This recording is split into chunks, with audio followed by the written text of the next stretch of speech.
In October of 1976, at a drought liquidation sale outside McCook, Nebraska, a 32-year-old woman named Lila Mercer stood behind a rusted pipe fence while the men around her waited for tractors, balers, and anything with a motor.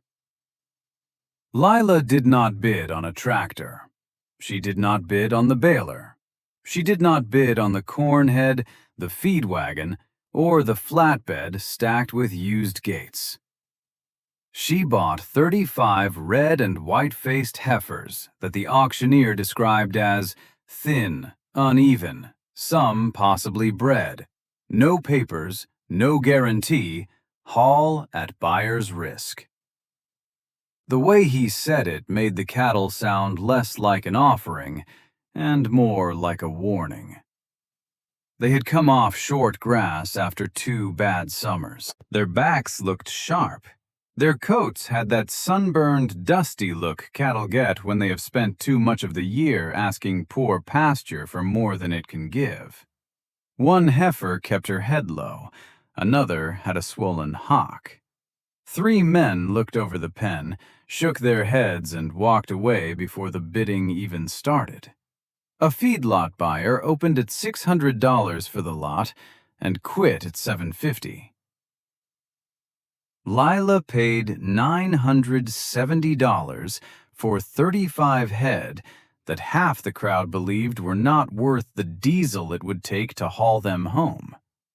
And she did haul them home. That is the part people remembered first. Not because of the money. $970 was not a fortune. They remembered it because everyone there thought they understood exactly what those cattle were. Lila Mercer was the only person in that yard who understood what they could become. To understand why she raised her hand that day, you have to know what her father had already put into her before he ever put a brand on a calf. Lila was born in 1944 on a hard grass place 15 miles south of Curtis, Nebraska. Not a big ranch, not a rich one. 580 acres of hill pasture, creek bottom, and dry land ground that could grow decent feed if the rain arrived on time, and could humble a family if it did not. Her father, Emmett Mercer, ran cows the way some men kept religion, quietly, daily, without much use for speeches. He had come up during years when a busted pump jack could decide whether the herd drank, and a wrong note at the bank could decide whether the family stayed. That made him careful in a way that looked like stubbornness to people who only saw the outside of it. Emmett believed in 3 things: land you owned, cows that could live without being pampered, and numbers written down in ink before a man allowed himself to feel smart. He did not borrow for land if there was any other way. He patched equipment until the patch had patches. He could tell from the way a cow stood at the tank whether she was full, fevered, or just tired of flies. He could walk a pasture in July and know by the seed heads and manure spacing whether it needed rest before winter. And he made Lila learn the same things. Not because he gave lessons, because he expected her to be useful. By the time she was 12, she could hold a flashlight under a pickup while he changed a fuel pump in the dark. By 15, she could sort pears at a gate without getting herself or the calves hurt. By 18, she knew which cows raised a calf every year and which ones only looked good when grass was easy. Emmett kept a ledger in a roll-top desk beside the kitchen stove. Not a fancy business ledger, just pages ruled by hand, with columns for mineral, salt, vet work, fuel, hay, bull service, calves born, calves lost, weight at sale, price received. And one narrow column he labeled weather. Because he said weather was an expense even when nobody sent you a bill. When Lila was young, she thought the ledger was record-keeping, Later, she understood it was a defense system. Every number in that book was one more way not to be surprised. Emmett Mercer died in November of 1973. A blood vessel gave out in his head while he was fixing a frozen hydrant behind the calving shed. He was 67 years old. He left Lila the place, $400 in an envelope marked taxes, a bank account with a little over $16,000 in it, 86 cows bred for May calves, 3 bulls, 2 pickups, a shop full of tools, and no debt. He also left her a sentence she could still hear so clearly that sometimes it felt less like memory and more like instruction. A sale barn can tell you what buyers feel like on Tuesday. It cannot tell you what your work is worth. Lila did not understand the full weight of that sentence until the summer before the liquidation sale. In June of 1976, she drove to North Platte and spent an afternoon reading old farm papers, meat inspection notices, and cooperative bulletins in the library. Then she drove east to Kearney and met a man named Walt Brenner, who had been selling beef directly to town families since 1971. Walt was not polished. He was not rich. He was not selling a dream. He was tired, blunt, and extremely useful. He told her what customers asked before buying a quarter beef. He told her what they complained about after buying one. He told her which families wanted steaks and roasts, which families wanted extra ground beef, and which families thought they wanted a whole beef until they saw how much freezer space it required. Lila asked him what he charged by hanging weight. He told her. She asked what the locker charged. He told her. She asked how many customers came back the second year. He leaned back, took off his cap, and said, "The ones who know your name." She wrote that down, not because it sounded poetic, because it was the business. Before Lila ever bid on those thin heifers, she had already visited the locker plant in Cozad. She had already asked what days they could handle private beef. She had already checked the difference between live weight and hanging weight until she could explain it without sounding like she was selling snake oil. She had already driven into North Platte twice, knocked on doors, and come home with 13 families who said they would buy a quarter or a half if she could deliver good beef the following fall. 13 families before she owned one new heifer. That is why the liquidation sale looked foolish to everybody else. They were watching a woman make a gamble. She was closing the first gap in a plan. At the sale, the crowd saw 35 thin heifers. Lila saw frames that still held together under neglect. She saw enough width through the hip to make good mothers. She saw feet that were not perfect, but were better than the rest of the pen. She saw bone, shoulder, rib, and the kind of female that had been poorly fed, but not poorly made. More than that, she saw cattle the market was punishing for the wrong reason. They were ugly because they had been shorted. Not because they were worthless. There is a difference. People in ranch country will forgive a bad purchase faster than they will forgive a woman making one in public. By sunset, the story had already traveled from the auction yard to the elevator office, from the elevator to the coffee counter, from the coffee counter to church basements and parts rooms and every place men stood with their thumbs hooked into their belts. Lila Mercer had bought the sorry pen. That was the phrase. The sorry pen. By the time the story reached town, the heifers could barely stand. By the time it reached Sunday dinner, Lila had been talked into them by some imaginary salesman who did not exist. By Monday, 2 different people had suggested she sell them quickly before she lost more money. Her cousin Raymond called that evening. He was a county extension man, and he used the gentle voice people use when they have already decided you need correcting. He asked what she intended to do with those cattle. Lila said, "Breed them, feed them, and sell the beef."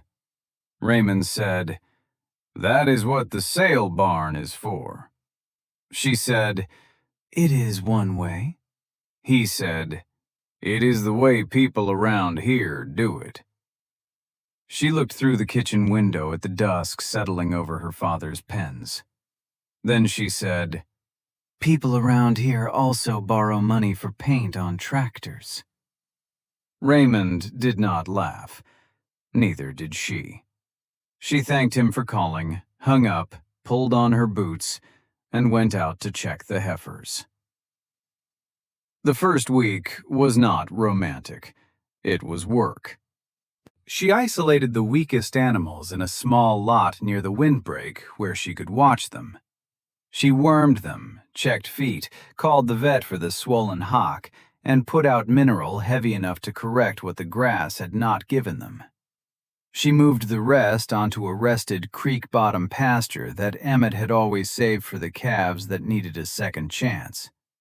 The pasture was only 80 acres, but it had shade, water, and grass that had not been punished. Little bluestem, switchgrass in the low draws, western wheatgrass thick enough that it swayed when the wind came over the hill. Lila did not throw expensive feed at the problem just to feel like she was doing something. She gave them what they were short of, and made the grass do the rest. By Thanksgiving, the same heifers that had looked hollow at the sale were starting to fill out. By March, their coats had tightened and darkened. By May, 31 of the 35 were bred. The 4 that did not settle went back through the sale barn, and this time, Lila received almost half of her original purchase price back on 4 culls alone. That did not make the coffee counter quiet, but it made it less loud.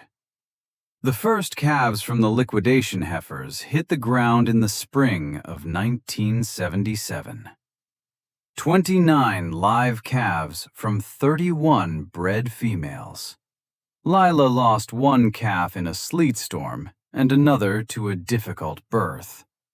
She blamed herself for both, even after the vet told her not to. That was another thing Emmett had taught her without meaning to. You could understand weather, genetics, chance, and still go to bed replaying the gate you should have shut earlier. She kept the heifer calves. The steer calves became the beginning of the freezer beef operation. That first year, her customer list was not large. It did not need to be. 17 families bought beef from her by the quarter or half. They paid by hanging weight through the Cozad locker. They knew when the animal was going in. They knew when the meat would be ready. They knew they could call Lila if something was wrong, because they knew exactly who Lila was. Her price was $2.12 per pound hanging weight. The local sale barn that fall was paying between 51 and 56 cents live weight for comparable calves, depending on the week and the buyer mood. People who did not understand the difference said she was charging too much. People who bought from her understood what they were buying. They were not buying a mystery animal that had passed through 3 hands. They were buying from a woman who could tell them what pasture the calf had grazed, what mineral it had been on, what day it went to the locker, and why the hanging weight was not the same thing as live weight. That kind of explanation is not flashy, but it builds trust, because trust is mostly made out of things people can verify. Lila kept her customer names in a green spiral notebook she bought at a pharmacy in North Platte for 49 cents. Name, address, phone. Quarter, half, or whole. Preferred cuts. Complaint, if any. Return order, yes or no. She did not call it marketing. She called it not forgetting. One family wanted more stew meat and fewer round steaks. She wrote it down. One woman asked if she could buy extra hamburger outside her quarter because her boys were teenagers and ate like hired men. Lila worked out a fair price and wrote that down too. One older couple wanted smaller roasts because there were only 2 of them.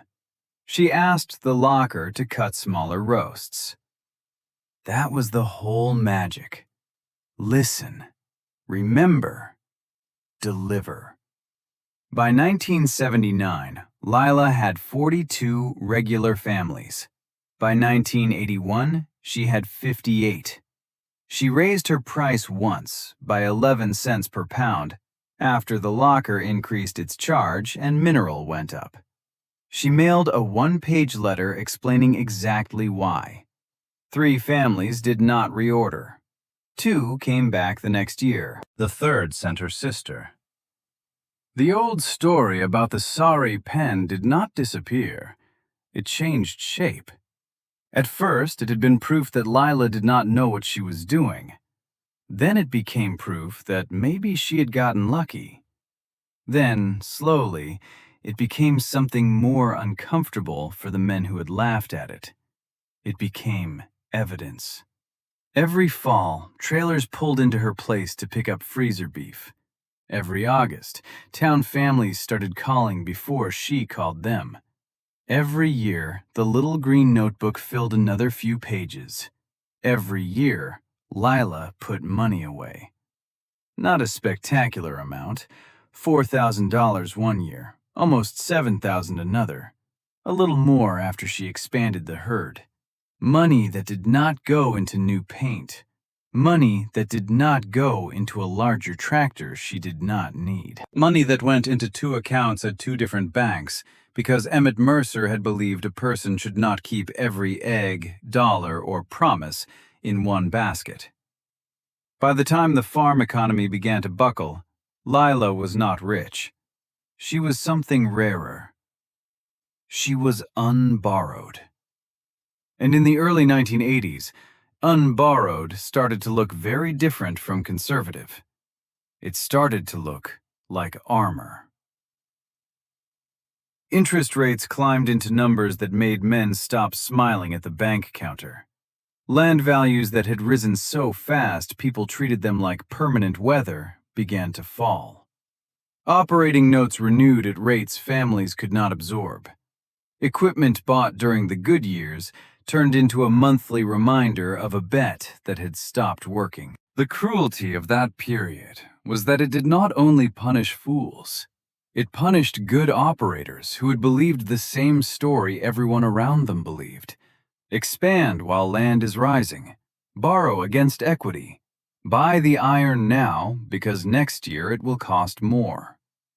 The numbers had looked reasonable when cattle prices were stronger and bankers were friendly. Then the cycle turned, and the same paper that had looked like opportunity began to look like a rope. Lila watched neighbors sell cows in bunches they had spent years building.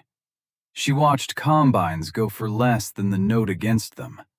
She watched families sit in the front row at their own auctions, with faces so still you could not tell where grief ended and shock began.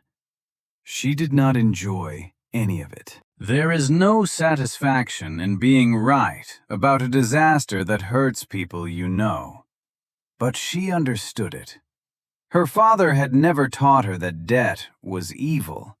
He taught her that debt has weather. And if you build your whole roof out of weather, you should not be surprised when the house leaks. In 1984, the Bartlett place came up for auction. 240 acres east of Lila's land. Creek bottom, rough pasture, and a strip of dry land that tied into her fence line so cleanly it looked on a map as if it had been waiting there. The Bartlett family had owned it since before the war. The son, Warren, had borrowed hard in 1978 to buy more ground and a used four-wheel drive tractor. The tractor was not a vanity purchase. He had needed more capacity. He had also trusted the wrong years to keep being right. When the note came due, the land went public. The auction was held on a gray November morning, with wind moving dust across the road in thin sheets. Lila drove her father's old 3/4-ton pickup, the one with primer on the passenger door and a heater that worked when it felt like being generous. She wore a brown canvas coat, a wool cap, and work gloves with the fingertips dark from mineral and gate chains. There were local bidders there. There were also 2 men from an investment partnership in Omaha who wore clean boots and stood apart from everyone else. The bidding opened at $500 an acre. It moved quickly to $600. A local farmer named Dean Sutter stayed in until $640, then stopped with his jaw set hard enough to show everyone in the crowd what stopping cost him. The Omaha men went to $650. Lila raised her hand for $660. The auctioneer glanced at her, then back at the Omaha men, as if making sure the room had heard it. They went $670. She went $680. They went $690. She went $700. One of the Omaha men looked at the other. They spoke quietly. The auctioneer called for $710. Lila did not move. For one long second, neither did they. Then Lila raised her hand again. $710 an acre. That was $170,400 for the Bartlett place. The Omaha men did not answer. The auctioneer called it once, twice, 3 times. The gavel came down, and the crowd made the kind of silence that cannot be mistaken for politeness. It was the silence of a county recalculating. 8 years earlier, they had watched a woman pay $970 for the sorry pen. Now that same woman had just bought 240 acres with a check while borrowed men watched from the fence line. There are moments when a person does not need to explain herself because the arithmetic has finally learned to speak. Lila signed the papers in a folding chair at the back of the hall. She used money from both accounts, leaving herself enough cushion to sleep. Not comfortable sleep. Lila did not believe in comfortable sleep after a land purchase, but real sleep. Warren Bartlett stood by the door when she walked out. He was 52 and looked older that morning. He told her his mother had planted the cottonwoods along the creek in 1946. Lila said, "I know. I used to ride past them with Dad." He nodded. Then he said, "Do not let them push a dozer through that draw." She said, "I will not." That was all. No speech, no performance. Just one family's loss and another woman's responsibility landing in the same patch of wind. Lila carried that responsibility harder than she carried the deed. The new ground did not make her careless. It made her slower. She rested the creek bottom the first spring, even though neighbors told her to put pears on it right away. She repaired fence before she added cows. She cut out cedar where it was beginning to creep and left the cottonwoods alone. She did not overstock it just because she owned it. That was the part people who only saw the check never understood. Buying land is one decision. Keeping it worth owning is thousands of smaller decisions made when nobody is watching. By 1988, the Mercer beef list had 76 families. By 1992, it had 89. By 1995, it had 94 families who reserved beef before Lila had to remind them. She still did not advertise. She still used the locker. She still sold cull cows through the barn and nothing else if she could help it. The green notebook became 2 notebooks, then 3. The numbers changed, but the system did not. Pasture first, debt last. Customer before commodity. Proof before talk. In 1996, her nephew's daughter, Marin, came home from the University of Nebraska with an agricultural economics degree and the slightly dangerous confidence of a young person who had learned real things but had not yet had weather test them. Marin asked if she could help modernize the business.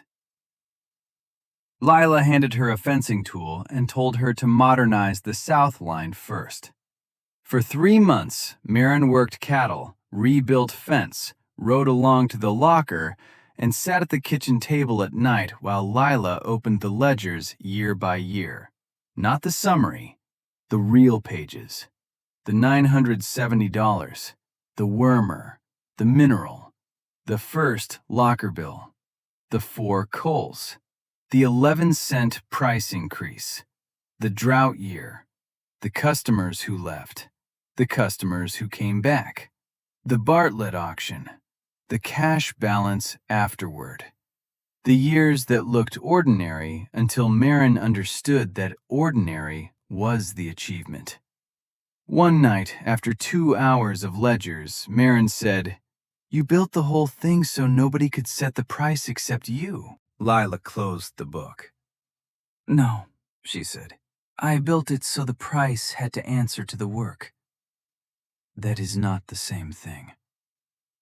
In 1998, a regional cattle group invited Lila to speak for 20 minutes about selling beef direct to families. She nearly said no, not because she was shy, because she distrusted any room where people wanted a lesson faster than the years that had taught it. But Marin told her that if she did not explain it, somebody else would turn it into a slogan. So Lila went.